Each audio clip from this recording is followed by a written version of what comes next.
Jack Parsons. Rockets, rituals, and the Mojave's favorite lunatic.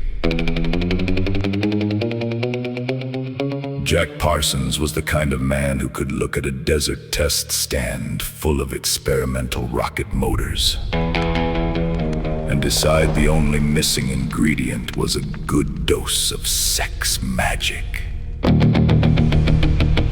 In the 1930s and 40s, he helped invent modern solid-fuel rocketry, co-founded what became the Jet Propulsion Laboratory, and pushed American rocketry out of the realm of backyard fireworks and into something that could actually leave the ground.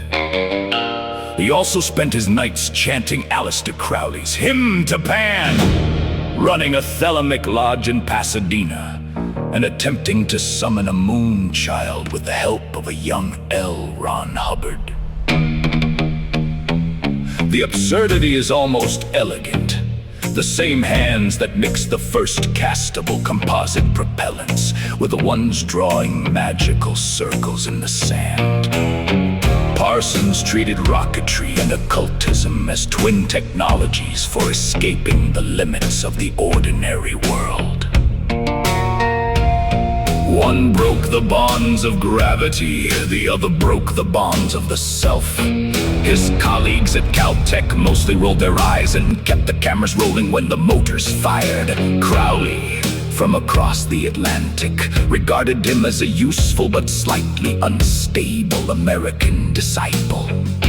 Hubbard eventually walked off with Parsons' money and his second wife, which is about as perfect a punchline as history ever writes.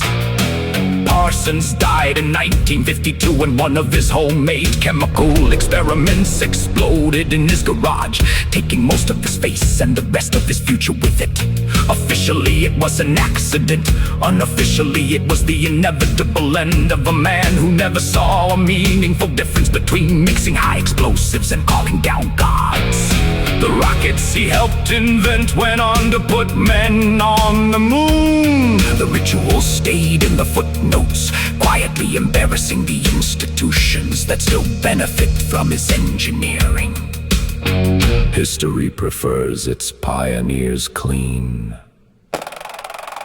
Parsons refused to cooperate.